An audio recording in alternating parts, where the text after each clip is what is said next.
slowly but surely, or maybe not so slowly, AI will keep getting better. And the day will come when AI will do all the things that we can do. Not just some of them, but all of them. Anything which I can learn, anything which any one of you can learn, the AI could do as well. I struggle with this definition of AGI, to be honest. Here's why. The founding fathers of AI, they wanted to solve the problem of machines that can think. And that's a problem that Alan Turing also put forward a few years earlier. And that statement is not a narrow AI. I don't think any of today's systems, to me, feel self-aware or conscious in any way. I think theoretically it's possible, but it may happen implicitly. These systems might acquire some feeling of self-awareness. That is possible. We have to kind of be realistic with ourselves. The AI could produce a true answer it's one we haven't worked back to prove yet, right? And can we even verify that or not?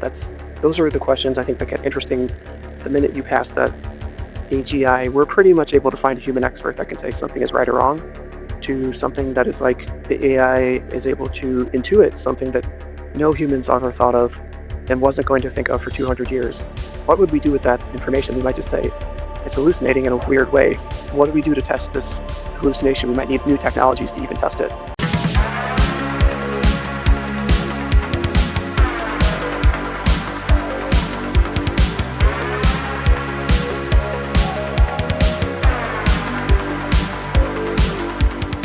And welcome back to another episode. My name is Adario Strange, and this week we have with us Michael Stewart, managing partner at Microsoft Ventures, otherwise known as M12. How you doing, Michael? Great. Thanks for having me on, Adario. What's M12 stand for? So it's the number of letters in entrepreneur. So that's the genesis of the M12 name. Prior to that, it was Microsoft Ventures, but we call ourselves M12.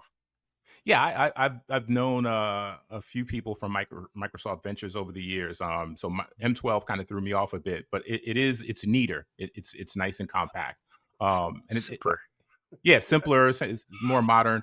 I have to say, I speak to a lot of people here. Investors, startup founders. The research required to speak to you was incredible. You guys are investing in so many startups. Your hands are in so many pies. You're being so aggressive in a good way. Actually, I'll just mention a couple, and maybe you can kind of give a little insight into each. Let's talk about, most recently, Reach Security. You were part of a $10 million funding round. What's Reach about? What's that?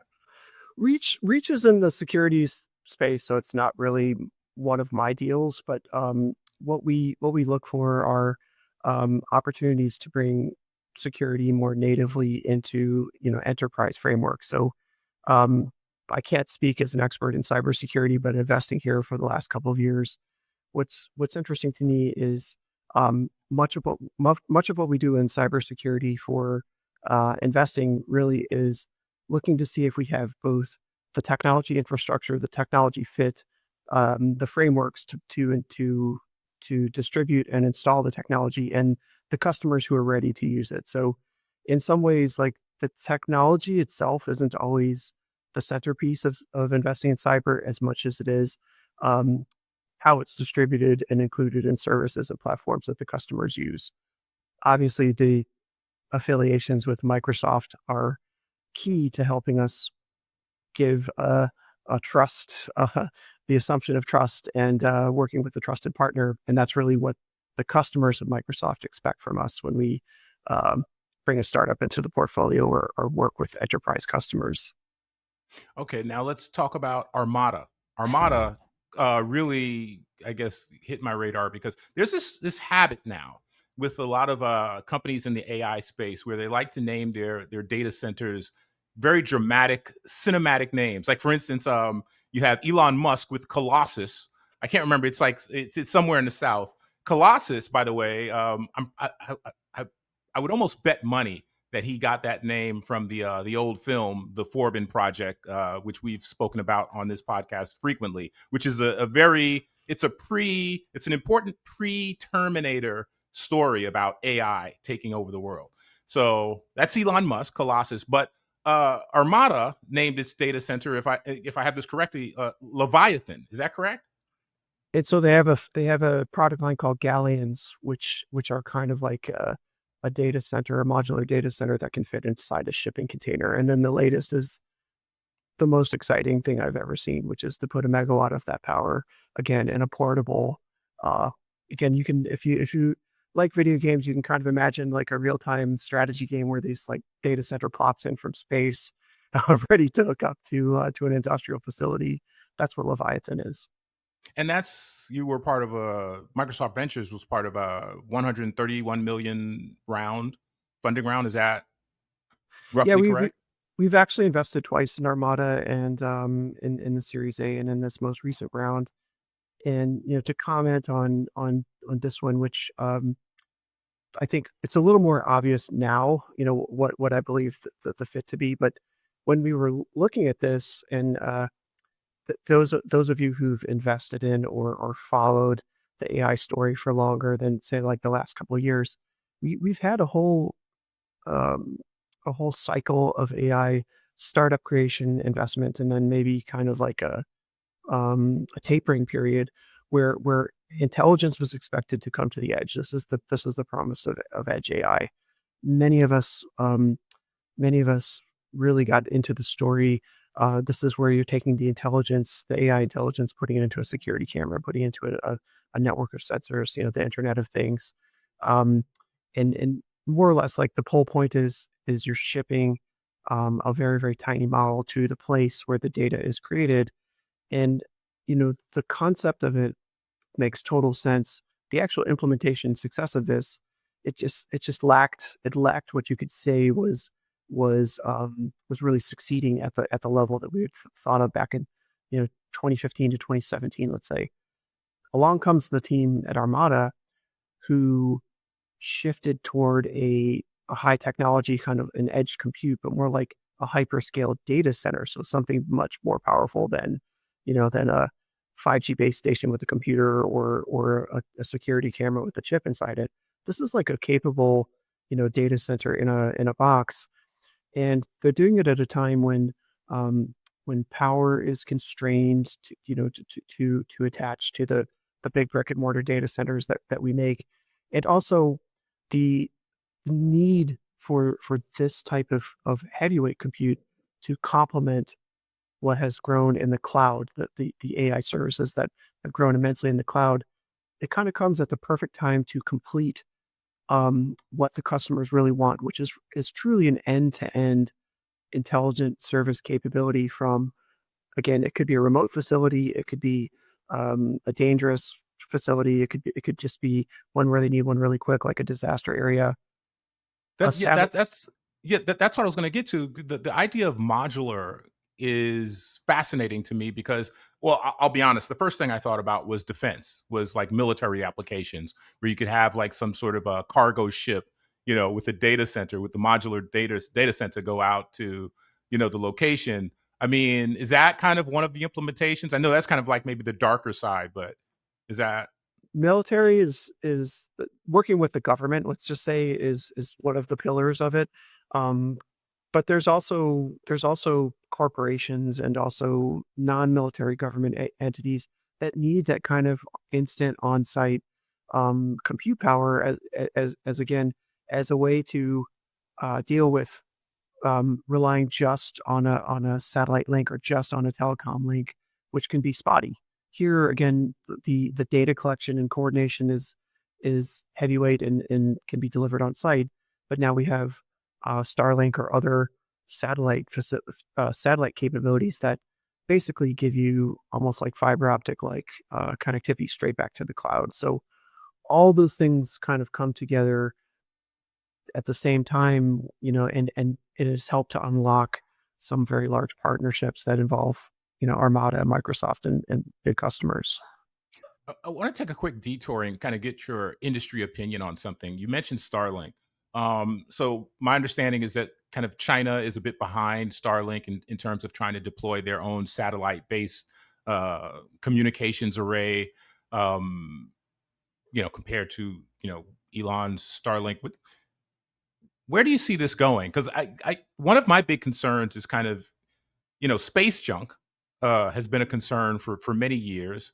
I remember, when Starlink first really got its legs under it, some people in the astronomy community were worried about kind of inability to kind of see the stars properly. Like, where does this go if we have like not just Starlink but China and presumably other players? Like, do we have kind of like a like a mesh array encircling the globe? Like, where does this end? Like, do you have any vision on that? Just as an observer of the space. Yeah, I'm definitely not the space expert, but I thought of that too. Remember in the movie Wall-E, they kind of zoom out and show the Earth as just like a complete junkyard of things in space. But in reality, once you're up there in low Earth orbit, the distances between the satellites is extremely vast. It would, in fact, to be. I'm not an astronaut, but I think once you're there, it's actually nearly impossible to see any other kind of object. Um, and the number of elements we'd have, in space at a certain time is going to be tested by the number of stable orbits that exist, and the relative cost or disposability of the parts of the constellation, because these are designed not to stay in orbit forever, but once they lose their propulsive ability to maintain orbit, they basically fall down to Earth, and they're so tiny they more or less burn up long before it's a danger to anybody. That's not really the end of the story, because these are just the teeniest, tiniest micro satellites. The other things we're going to see as the space network becomes more cohesive is, just like we were talking about with Armada, it's going to be necessary to send more compute into space. There's some interesting startups and interesting ideas about how that could be accomplished, but certainly um, the relative amount of space and the availability of solar power. Think about it. It's not a science fiction. This is not like a crazy science fiction idea. It's actually quite plausible. Is to use that space up there, to use that extra room up there to actually build incredibly powerful and resilient compute and data networks. That's interesting. I had this question planned for later, but I'll just dive in now since we're talking about energy. Um, I mentioned to you kind of like offline a film that I just saw called Eddington, uh, distributed by A24, directed by Ari Aster. And it's basically the film is a power struggle between a mayor and a police, a sheriff. Um, and the central tension point is a new data center that is coming to town. And, whether it will be allowed to do what it wants to do, and, the local environment and energy needs and that kind of thing. And I found it to be an incredibly important film just because it speaks to the emerging issues around AI and data centers. And I remember this conversation coming up with crypto not that long ago. Everyone was worried about energy and crypto. That doesn't seem to be so much of a concern now. But now we're seeing, people like, I guess, Zuckerberg and others like attempting to, I guess, secure future nuclear plants and various options for getting energy for their data centers. What can you give me your kind of top down, 2,000 feet from above view of this space in terms of how energy will be deployed, how big of an issue it is or isn't with regard to AI? Yeah, energy is, if you're going to look at any of the ingredients needed to make AI, if this is like the ingredient for the AI factory, power, the supply of energy is the one that's hardest to change quickly. Um, Now that said, what you're seeing, you referenced Colossus earlier on, and then Meta's facility in Richland Parish, Louisiana.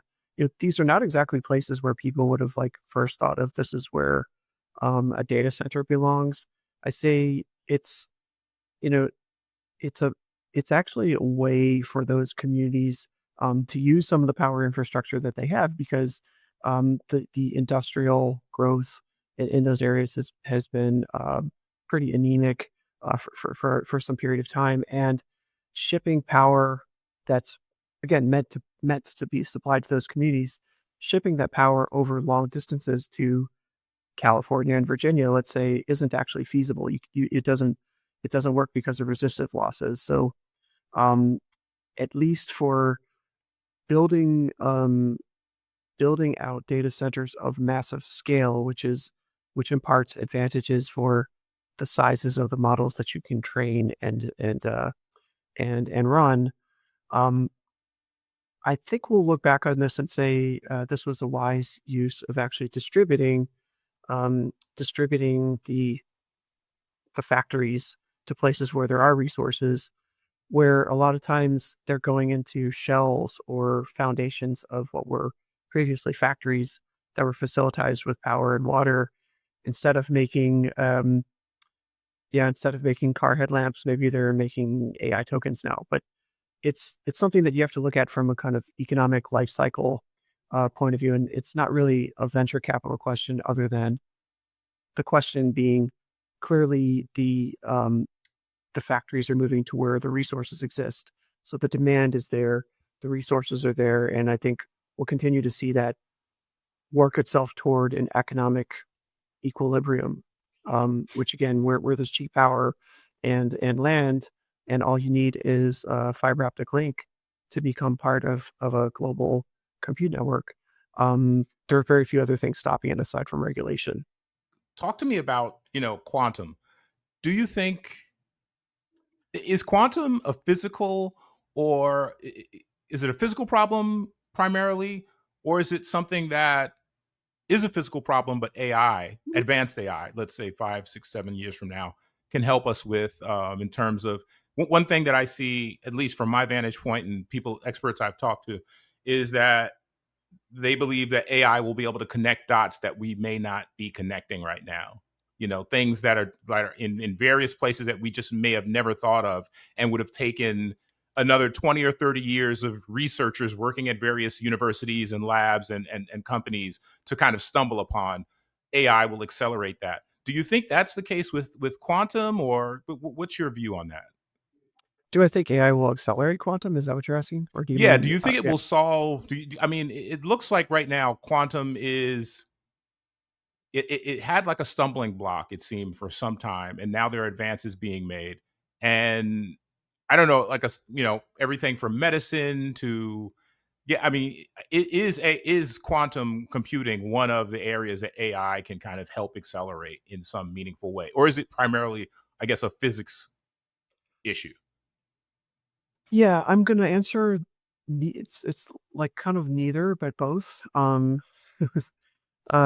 So all of us who have been interested in quantum computing and investing in quantum computing, um, I'm not saying anything that isn't, has been said before. There was a huge wave of enthusiasm around quantum starting, I don't know, maybe 7 years ago or so, as as some of the ideas around quantum gates became more concrete. There's Shor's algorithm. There are algorithms that were now plausibly able to break codes or to solve numerically intractable problems that maybe relate to, say, molecular orbitals of an organic conductor.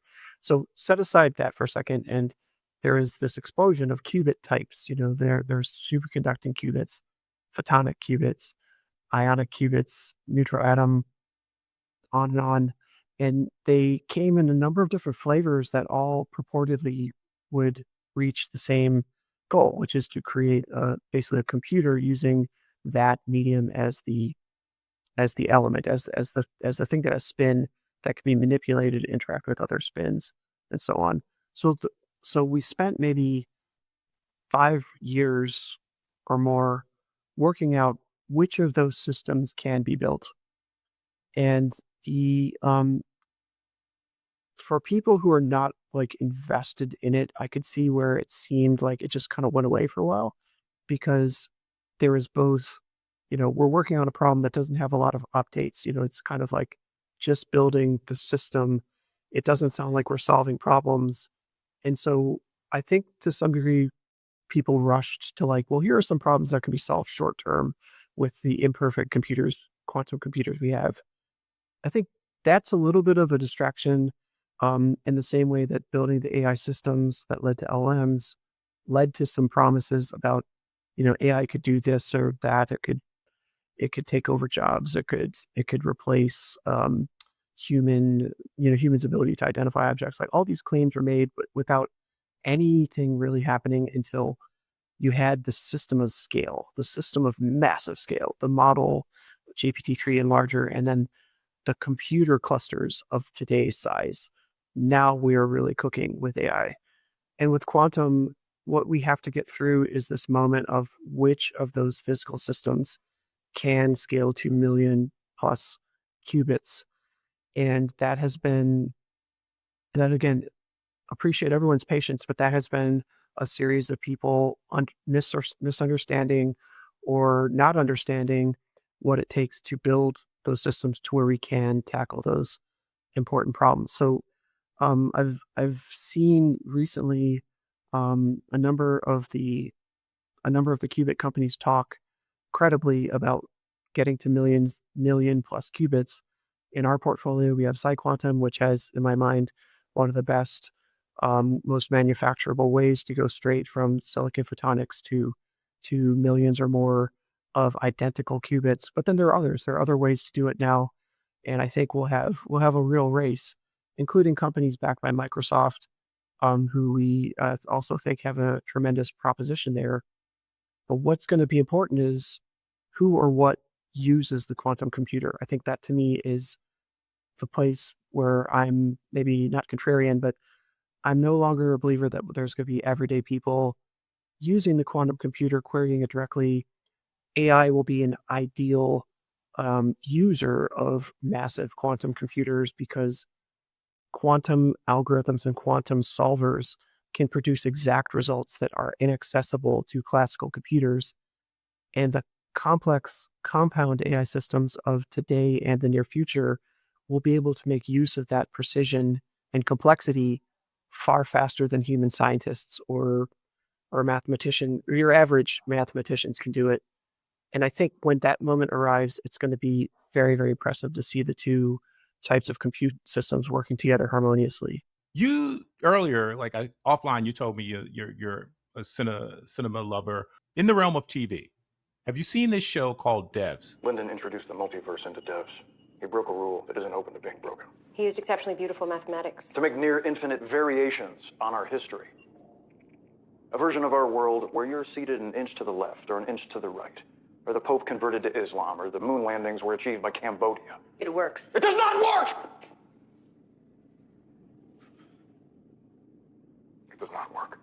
It's a short, it came out during the pandemic, which is why a lot of people haven't seen it. It came out during the first 6 months of the pandemic. And it basically is a story of a Google-like company working on quantum computing. And what they do is, yada, yada, yada, as Seinfeld would say, yada, yada, yada. They get to the point where it can it can show you the past or a version of the past. And it starts, there's a lot of, kind of philosophy about, quantum computing. And I just thought it was one of the few impressive attempts to talk about quantum computing, I guess, in the fictional realm. Yeah, I mean, I think what we're gonna have trouble in when these machines arrive, we're gonna have a lot of trouble explaining the difference between what a quantum computer can uniquely do, which is totally valid, and we'll see again, it's going to be something that is inaccessible to even large scale AI.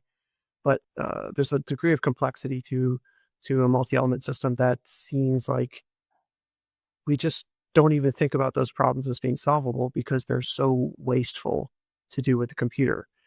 And I think we need some time to pass, but that's exactly what we've just done with AI. With AI, if you watch, if you follow like the lectures that Fei Li gave last year's NeurIPS or some of the conferences, she talks a little bit about this discussion she had with Andre Karpathy, one of her students, and again, a godfather of AI himself, about image recognition. And then she makes this quip. It sticks with me so well because it changed how I think about AI of like, take the image captioning or the image identification or the generating text from an image and flip it around. run it in reverse. And I'm like, that sounds just like so weirdly makes no sense. But in a way, if you go from, again, image captioning to caption imaging, if you follow me, that is image generation. It's Hmm. just it's just absurdly inefficient with the technology we had back then. So you take the task that we were able to do with AI in the middle 2010s, and you run it in this kind of counterintuitive way. You have a million times plus, it's like 6 or 7 orders of magnitude more compute to work with, and you're able to do something that we would have considered far beyond today's compute.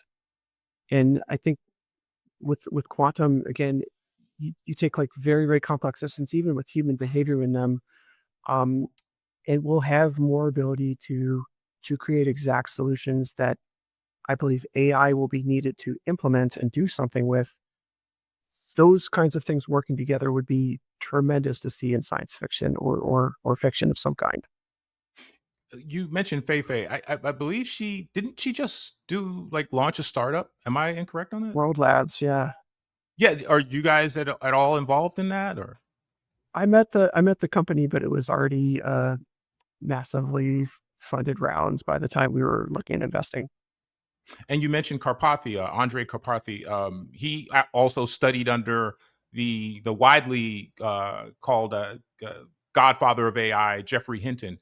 Karpathy is one of the ex OpenAI guys. Is he? It seems like my sense. I could be just kind of out of date. My sense is that he's kind of just like on the sidelines now, kind of just you know maybe tinkering around. Is he working on anything as far as you know?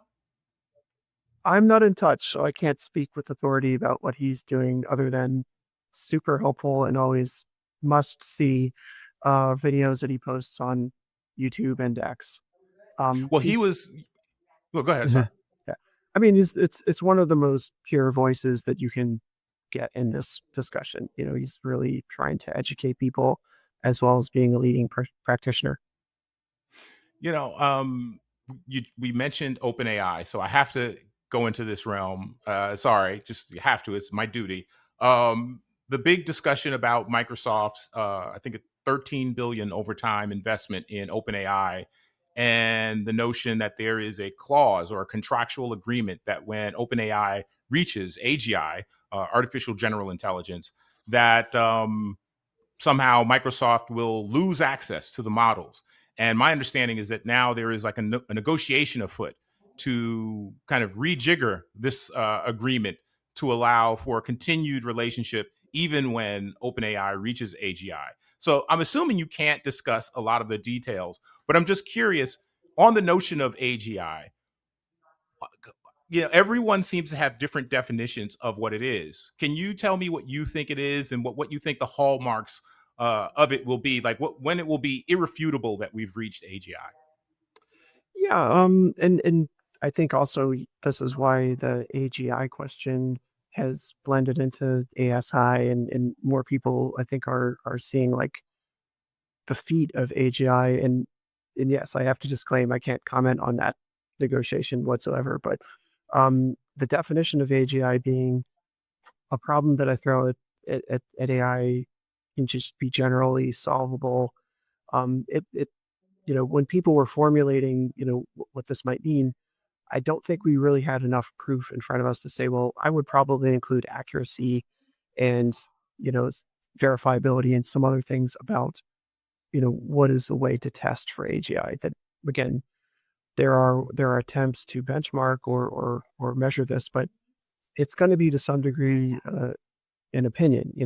If I said I have a computer program or model or something that can do the work of a human being in the way of like I can ask it pretty much any question from organic synthetic organic chemistry to uh writing poetry in Urdu or something like that. Like a very wide breadth that would be unlikely, not impossible, but unlikely for a human being to handle with efficiently.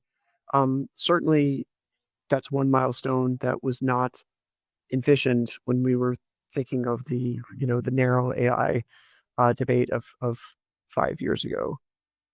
Where it gets to the interesting point is maybe when I said, what is the accuracy of this? How do you measure, how do you measure, um, or say that an answer is right or not? One thing that was in Ilya's test of time talk from NeurIPS that was also quite good. Ilya And Sutskever.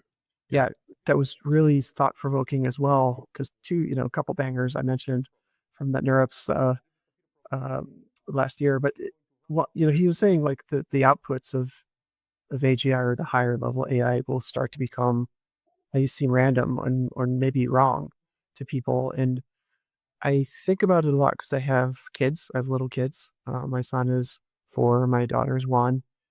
And, probably if he asked me like a really deep question and I gave him a truthful answer, it could seem quite like, just what in the world is he talking about? Like these concepts make no sense to me. I'm pretty sure I'm able to tell if my dad is like full of it or not. Right. We have to kind of be realistic with ourselves. Like the AI could produce a true answer it's one we haven't like worked back to prove yet, right? And can we even verify that or not? Those are the questions I think that get interesting the minute you pass that AGI. We're pretty much able to find a human expert that can say something is right or wrong to something that is like the AI is able to intuit something that no humans ever thought of and wasn't going to think of for 200 years.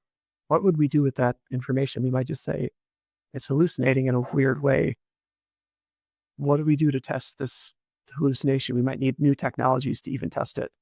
That's kind of how that might go, unless the AI itself is able to teach us. It's a very like convoluted answer. That's why in one way, I believe we'll see a division in the people that work on the AI that solves business problems. Those are the ones we can invest in. And it will require not just labs, but it will require some really flexible thinking to imagine the problem solved at this higher level. That's why, again, having a capability like quantum computing, which is a concretely useful in unique ways, there are capabilities like that, like hyperspectral sensing, like I'm able to see a certain number of colors with my eyes, but actually there's the entire spectrum, that I have no idea what is even floating in front of me in different wavelengths of light. If a camera could see it and a computer could understand it, how would you even explain it to me? Right. I Right. mean, it's going to be This, like that kind of stuff. just on the topic of AGI, this is kind of what we went through, I think, with the Turing test, right? There was like this kind of moving target or moving goalpost as to what passing the Turing test really meant. And it seems like we're there now. What you just said was fascinating, though, about the idea that, an AI system could give us an answer that might be incredibly innovative, change everything, but we can't comprehend it, and then we would just question it or dismiss it and miss a possible leap in innovation, and that we now, I guess, need some extra help to kind of even parse what's hallucination and what isn't. That's fascinating. I mean, do you are you investing in anything that's kind of addressing that? Like, how do we get there? Well, I think right now, our priorities are to look for the software that enables businesses to use AI. Just back to Earth for just a second. Um, the priority for how we use the fund is to find companies where Microsoft could collaborate with them in a business strategy. And again, that's kind of the upside we realize in investing. But I believe building future infrastructure, meaning advanced compute systems that are more efficient, that use less energy, that can address larger areas of memory. Those are the steps I can see right now that get us there. There have been recently some financings related to formal logic and verifiability in RL, which if you follow like where RL is headed to improve models versus where RL could be headed to verify something that is not intuitive at all. If I stick to like concrete examples like code that's generated by AI, that compiles and runs and is secure and is more or less like safe code or good code.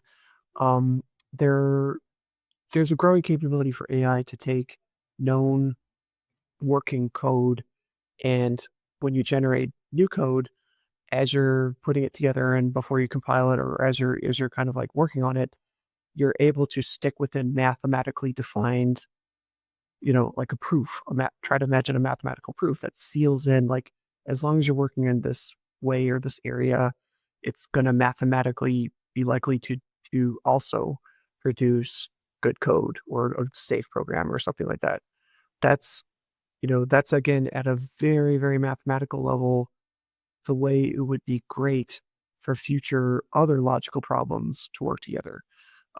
Meaning, like, we we have to understand the physical world. AI's biggest step right now is to understand the physical world. There are really no mathematical proofs that we can, you know, tap as human beings as to how we perceive the physical world. Yet we're able to kind of uh, work with new situations, unstructured environments, new events. We're able to do this every day without all hurting ourselves for, or worse on a daily basis. So there's something about that is described by the world model concept, but it's like there's a higher level of understanding that we bound ourselves in, so we don't, go running at the edge of a set of stairs or something. Like, we just know it's not wise to go jumping off a cliff. Um, in a different way, there's other parameters about the physical world that we need to collect more data, build build more of these kind of um, information experiments, run them, and then to start to construct something like that inside a computer. Um, I think that's again, these are some of the areas that come closer to that. Could an AI suggest something that, like, again, a human being wasn't going to suggest for 200 years? That's those are those are the closest I can come to that. I'm curious what you think, and this is again, I guess, reaching into the realm of philosophy. Like, if the idea is that we want to put guardrails on AI and kind of embed certain safety mechanisms into AI systems, um, wouldn't that inherently cap some of the innovations that might be in the offing? And wouldn't that also, and I'm asking, I'm not asserting, wouldn't that also kind of leave the real innovation to the open source world where there are no real rules or guardrails? Like, how does that play out? Concretely, we have no choice. What we do here with the fund must work within the guardrails of certainly our platform, what we can work and invest in. But you ask an intriguing question. It's kind of like saying, should little kids, back to the like little kids and parents thing, which is an easy metaphor to use, but should little kids be allowed to, like, potentially hurt themselves when they're playing because that's part of the learning process? You're going to have different answers from different parents, right, on that one. It's kind of the same question. Should we attempt to impose a lot of structure right now and potentially slow down the trajectory, or how far do we let this thing go?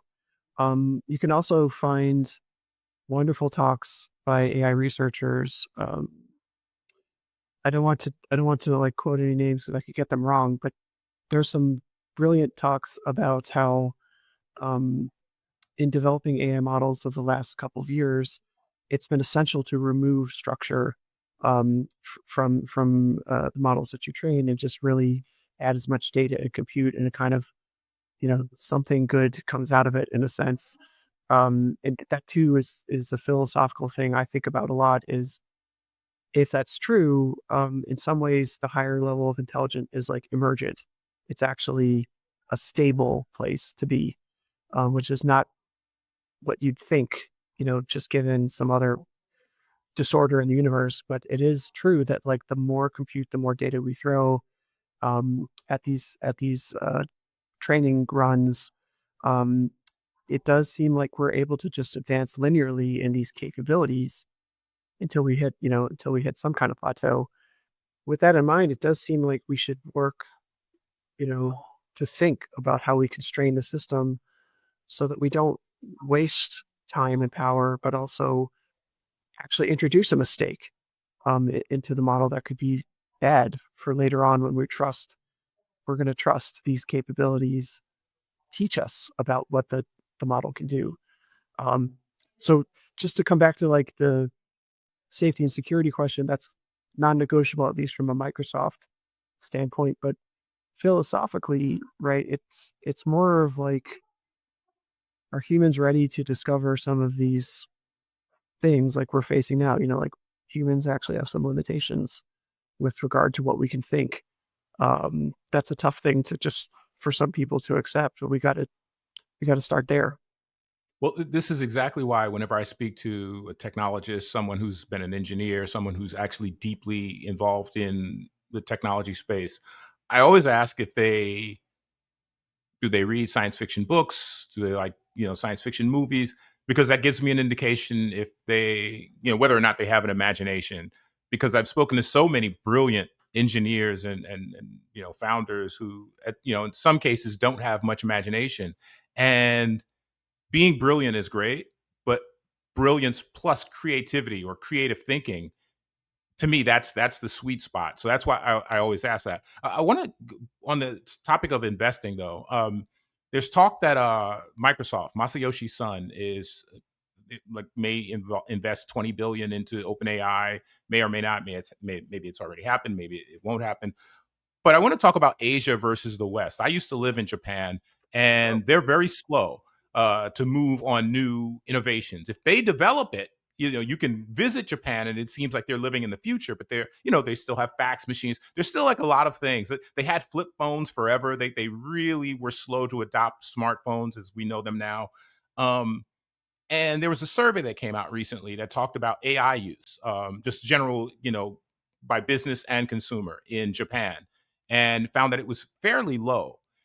But I know for a fact, because I speak to some of these people, that the government is all systems go on AI. They're ready to invest. They're ready to support it.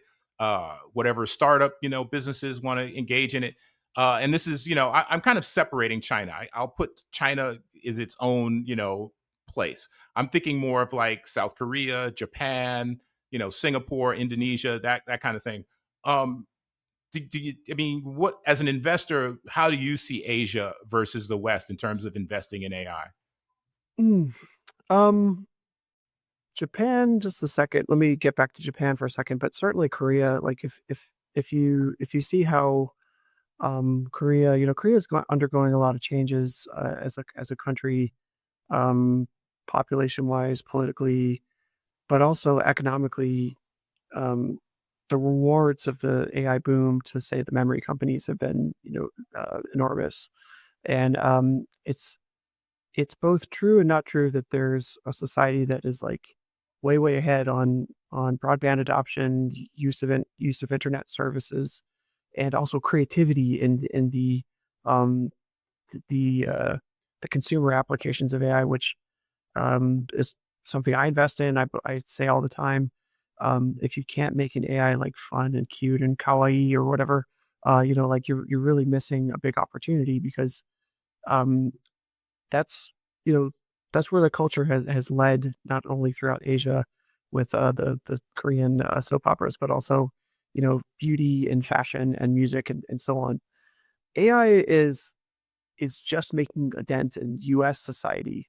Besides like the shows that you mentioned, I believe it'll move very fast, especially in Korea and then also in Japan, once it kind of gets the cultural characteristics that allow it to move fast.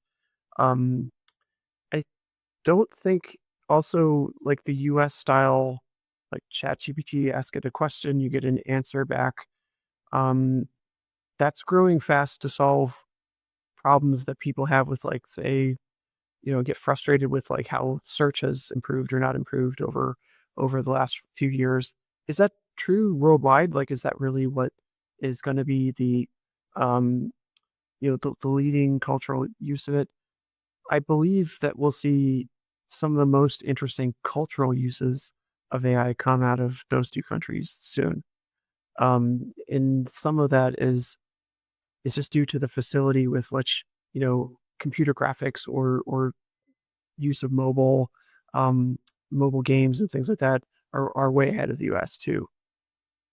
So we're about to wrap up, but I just want a little bit more market analysis from you. The AI Act in the EU, which is kind of like this, it almost seems like I've had a bunch of EU, European, tech startup people on the pod, and they're kind of hesitant to just slam it. But it's clear that there's a sentiment that to some degree, they like the safety aspects, but it does seem like it might stifle innovation. And then recently, Mark Zuckerberg of Meta, indicated that they would not necessarily adhere to the AI Act, which I don't know may or may not put what they're doing in Europe in jeopardy. I don't know. I know you can't necessarily speak for Microsoft with regard to the AI Act, but I'm just curious what your market outlook for the EU is in the wake of the AI Act in terms of Well, innovation. let me answer the question two ways, because yes, I can't talk about any government regulations other than we will abide by whatever rules are necessary. Um, well, first of all, like it's important. It's important when rolling out these regulations to see if something is really working or not. Like, I was about to interject when you're asking this question and say, wait, before we continue, can you accept all the cookies or just select which cookies you want before we proceed in this conversation? Because in some ways, like the pollution that this has caused and just the experience of the internet, it's got to be confronted at some point. We got to just, That's a good joke, though. I don't know if this was everyone not gets in, it, but yeah, I visit a lot of European sites, so I know exactly the joke you're making. Yeah. yeah, this was not intended. This didn't, yeah, but let me move on. I will say, like, so I did 2 deep tech deals in Europe this past 6 months. I haven't disclosed them yet, unfortunately, but I will soon. But um, I support European deep tech. I think that it's both from a deal point of view, underappreciated, and also the founders have an excellent grounding that will help them build compelling businesses, particularly in the industrial space where there's again great networks to work in the European market, but also as exporters, where they excel. Um, but in terms of like sovereign moves to get ahead or contain or react to AI, I don't put any judgment on this stuff, because even where we sit, which is pretty close to the blast radius of this whole thing, it's confusing enough as it is for us. And again, we're pretty close. We're pretty close to where things are happening. I can't even imagine putting my mind in bureaucratic mind of a coalition, like the EU. They're doing what they can to both protect citizens, but also, you know, navigate between that and not losing out on what is clearly on the level of an industrial revolution. So mistakes will be made. I'm not saying that anything that's happening is a mistake right now, but also when mistakes are made and you can tell it's not working, get rid of those cookie things. I think that would be one of the GDPR, is it really helping? Like that would be one of the things to, for citizens to be justified in questioning, are we using the right tools to regulate here? Just a couple of last questions. Elon with Grok XAI recently secured a deal with Samsung. We were just speaking about Asia. How important or just kind of run of the mill is that deal? Is that consequential? Will we see that deal, I guess, replicated in any way in terms of like Asia to the West collaborations? Like, what does that mean in general? Which deal did you mean? Sorry. My understanding is that they will collaborate with Samsung to produce Oh, chips. Yeah. I think this has seismic uh, impact. I was talking about it over lunch with somebody who's a close follower of the industry. Um, Elon continues to do something bold, and years later, people may be doing the same thing consciously or unconsciously. A move like this with basically taking the whole foundry capacity for Tesla, this type of vertical integration would have been unthinkable as it's just like, well, you don't go backwards in time and have like your own semiconductor fabs or captive vendors or something like that. Again, not speaking about any of those companies specifically or that deal, but that paradigm is a sign that the AI opportunity is diverging from everything we're thinking about with normal IT companies, not even just like old economy companies. We used to think of like, oh, there's the old economy, kind of like Rust Belt manufacturing type stuff. And then there's the IT companies, right? And I work for one of those such companies. The AI, okay, AI factories, AI business models, AI capability, thinking about the products, the models, and every ingredient needed to to to reduce risk and increase vertical integration. This is the separate. This is like, again, this is like the, the capsules leaving the station or something like that. That's what is going to be hardest for people to internalize. Like, is this just a supply chain move, or is this about going truly vertical from the fab to the end product? A couple of years from now, no, this is exactly what everybody needed to do, or it was a horrible idea and they're trying to divorce. So we'll see. We'll see soon. But it's forward thinking. I mean, it's forward thinking. Like watch over the next couple of years to see people watching, people observing this and wondering if it's a strategy that needs to be replicated. Yeah, I haven't left a lot of time for us to address this, but I did want to. I didn't want to leave without touching on a great essay you wrote about photonics. I'm curious, and I read it, but in your words, I guess to simplify for the non-engineers out there, like what problem will or can photonics solve, particularly with regard to AI?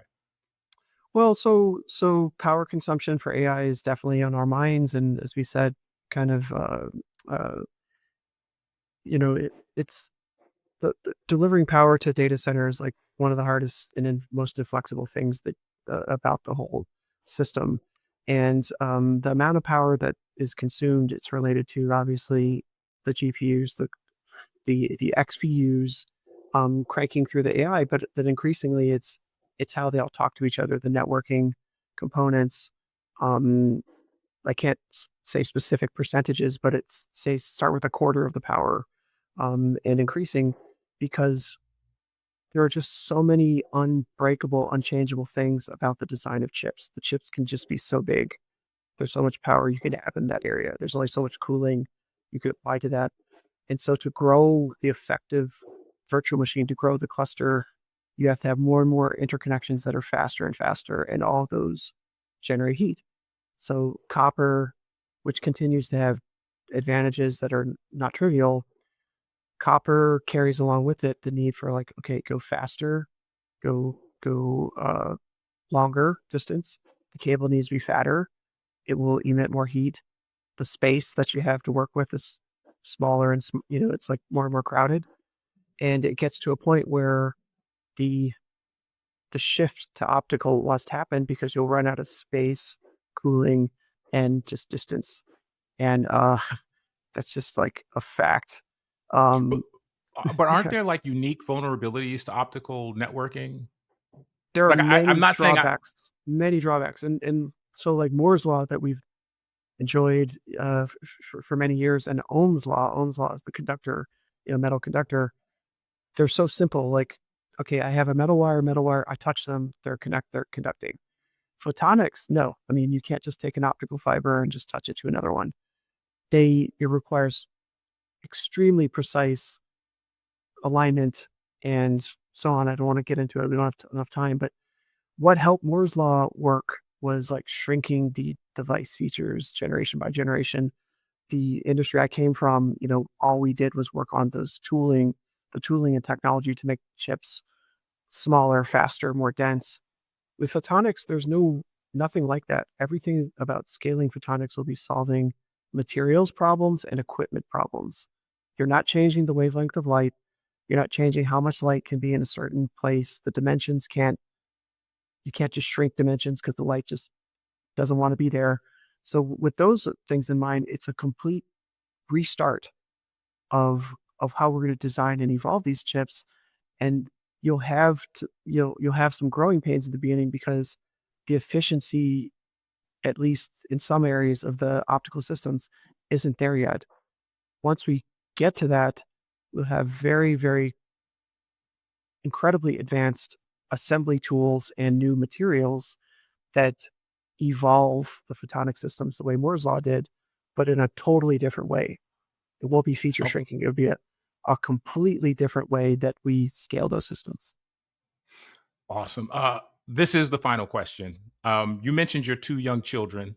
I've often, when a guest has children, I often ask them, what do you think about university and college moving forward? There's a lot of discussion about, is it even necessary anymore? Can't you just sit with an AI agent and kind of learn and maybe, have a human tutor every now and then? I want to go beyond that. You touched on artificial superintelligence in the future. With that on the horizon, if you have a 1-year old, 4-year old, and they're looking forward, forget about college, forget about university. If artificial superintelligence is in the offing, let's say in the next whatever 20 years, I'll just be whatever, just median. Um, what do you tell them? What do they study? What do you how do you tell them to prepare for such a possible reality? Yeah, great question. And I think by the time they're at that age, some of the stuff we're kind of experiencing now, like what jobs will be valuable, and should I work on AI, should I work on coding, those will be settled by that time. The realities that might be pervasive would be how do you educate yourself at a level sufficient to get a job, and what kinds of jobs, um, what kinds of skills, sorry, not what kinds of jobs, what kinds of skills are like evergreen, they stay valuable at all times. And that does, I think, nothing about AI changes being a rational thinker, being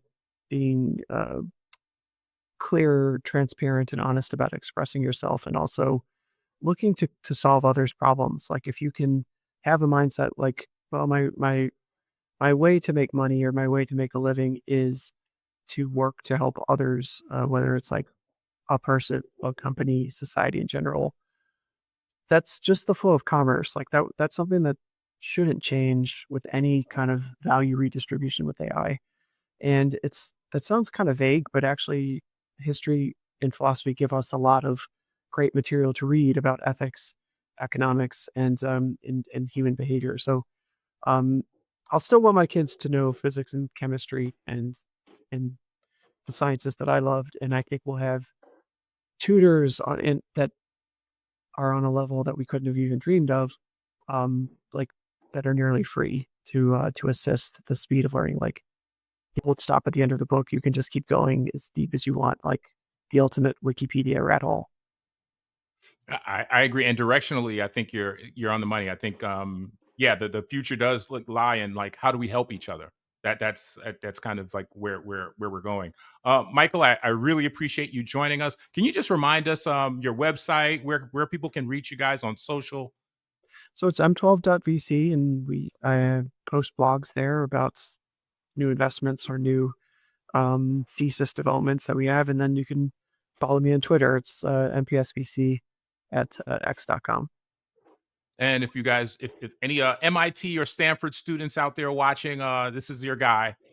I'm just I gotta descend upon him. No, just joking. You guys can check out previous episodes of the podcast at our YouTube channel, and you can also read kind of our thoughts about AI at marsmag.substack.com. And the recent entry actually touched upon the Eddington film that I mentioned and its connection to AI, at least cultural, philosophical connection. Michael, thank you again for joining us. I really appreciate it. And we will see you guys next time.